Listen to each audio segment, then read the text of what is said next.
Hello students, अब हम लेते हैं 3.2 एक्सरसाइज का थर्ड का फिफ्थ क्वेश्चन।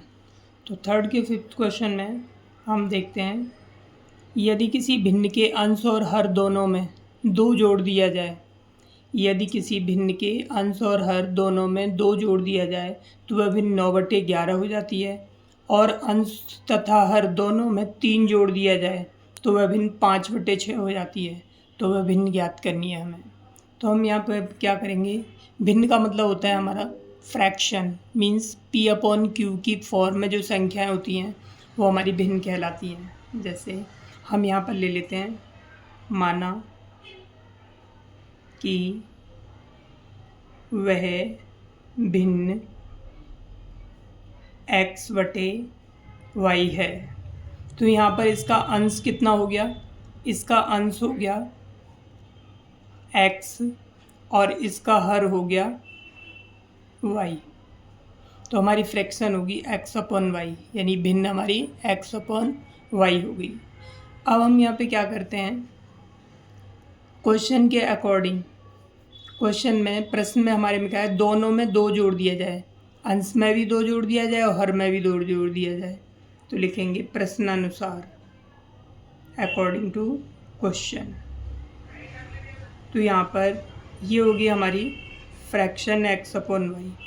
यहाँ पर अंश में भी हमने 2 ऐड कर दिया और हर में भी 2 ऐड कर दिया, तो ये कितनी हो जाती है, 9/11। तो = 9/11। अब हम इसको क्या करते हैं, क्रॉस मल्टीप्लिकेशन कर देते हैं। 9 को इससे मल्टीप्लाई करेंगे, 9x + 2, और 11 को x + 2 से मल्टीप्लाई करेंगे और 9 को y + 2 से मल्टीप्लाई करेंगे। तो इस तरह से हमारे पास इक्वेशन है ये 11x + 22, 9y, 9 2 जा 18। तो यहाँ पर हमारी इक्वेशन बनेगी, वेरिएबल एक तरफ करते हैं, 11x - 9y = 18 - 22। अब यहाँ पर 11x - 9y = -4, ये हमारी इक्वेशन फर्स्ट हो गई।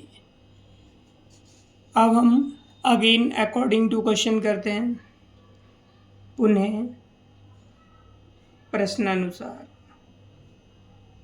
अब हमारा दोबारा क्वेश्चन क्या कहता है कि अगर हम अंश और हर दोनों में 3 ऐड करते हैं, दोनों में क्या जोड़ना है, हमें 3 ऐड करना है, दोनों में अंश और हर दोनों में 3 जोड़ दें तो भिन्न 5/6 हो जाती है।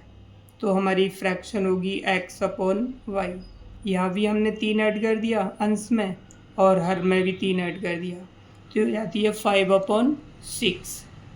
तो इस तरह से अब हम इसे क्रॉस मल्टीप्लाई करेंगे, तो 6 को x + 3 से मल्टीप्लाई करेंगे और 5 को y + 3 से मल्टीप्लाई करेंगे।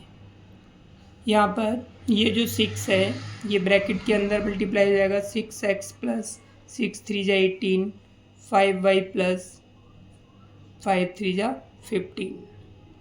अब यहाँ पर इसे वेरिएबल एक तरफ कर लेंगे, 6x - 5y = 15 - 18। तो इस तरह से हमें यहाँ पर, फिर उसके बाद हम आगे क्या करेंगे, अब इसे हम 6x - 5y = 18 में से 15 माइनस करेंगे तो -3, ये हमारे पास इक्वेशन सेकंड आ जाएगी। अब हम यहाँ पर एलिमिनेशन मेथड या फिर सब्स्टिट्यूशन मेथड, किसी भी मेथड से इसे हम सॉल्व कर सकते हैं। तो यहाँ पर हम एलिमिनेशन मेथड ले लेते हैं और हमारे पास में दोनों इक्वेशन हैं। ये पहली है हमारी 11x - 9y = -4 और दूसरी है 6x - 5y = -3।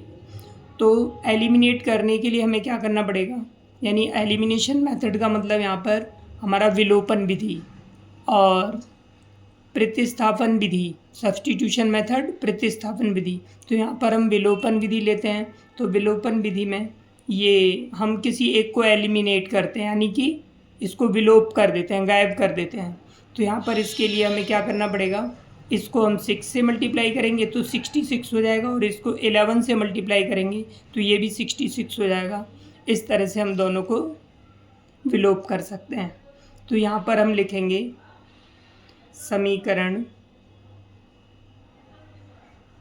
1 में 6 से तथा समीकरण 2 में 11 से गुणा करने पर, तो हम इसको 6 से मल्टीप्लाई करेंगे, ये वाली इक्वेशन तो हो जाएगी 66x माइनस 54y 24। यहाँ पर हमारी दूसरी इक्वेशन है, इसको हम 11 से करेंगे, 66x ये हो गया 55y इक्वल टू 11 3 जा 33। तो हम यहाँ पर इसे हम घटाने पर सॉल्व करेंगे। क्यों घटाने पर क्यों करेंगे? क्योंकि दोनों का साइन हमारा क्या है, सेम है, दोनों का साइन सेम है। जब दोनों का साइन सेम होता है तो उस कंडीशन में हम क्या करते हैं, माइनस करते हैं, तो जिससे कि घटाने पर साइन चेंज हो जाते हैं। तो ये माइनस हो गया, ये प्लस हो गया और ये प्लस हो गया, इससे ये कैंसिल हो गया क्योंकि ये प्लस का है, ये माइनस का है।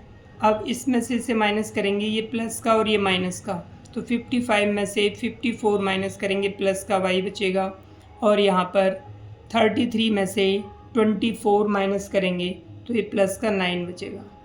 तो y की वैल्यू हमारे पास 9 आ गई। अब ये वाली वैल्यू हम इक्वेशन फर्स्ट और या फिर इक्वेशन सेकंड किसी में पुट कर देते हैं। तो हम लिखेंगे यहाँ पर समीकरण 1 में y का मान रखने पर, समीकरण 1 में y का मान रख देते हैं। तो y का मान हमारे पास कितना है, 9। तो हम y का मान रखेंगे, फर्स्ट इक्वेशन में ही रख लेते हैं, 11x minus 9y equal to -4 है हमारी फर्स्ट इक्वेशन। तो यहाँ पर 11x माइनस 9, y की वैल्यू हमने यहाँ पर 9 डाल दी, -4, 11x माइनस 9 9 जा 81 equal to -4, 11x equal to -4, इसको इधर लाएंगे प्लस में 81, 11x इक्वल टू 81 में से 4 माइनस करेंगे क्योंकि ये प्लस का ये माइनस का है। जब प्लस माइनस के होते हैं तो उस कंडीशन में क्या होता है, घटाया जाता है। तो यहाँ पे घटाएंगे तो यहाँ पे 77 प्लस का बचेगा क्योंकि हमने प्लस में से घटाया, इसीलिए x इक्वल टू आ गया हमारे पास 77 अपॉन में 11। तो अब यहाँ पर x इक्वल टू हमारे पास 7 आ गया। तो हमारी फ्रैक्शन हमने जो भिन्न मानी थी, भिन्न इक्वल टू क्या थी हमारी, x अपॉन y। तो यहाँ पर x की वैल्यू 7 और y की वैल्यू 9 पुट कर देंगे, तो इस तरह से हमारा ये आंसर आ गया। इसी तरह से और भी कोई भी क्वेश्चन इस तरह के होंगे फ्रैक्शन वाले, भिन्न वाले, तो हमने सॉल्व कर सकते हैं।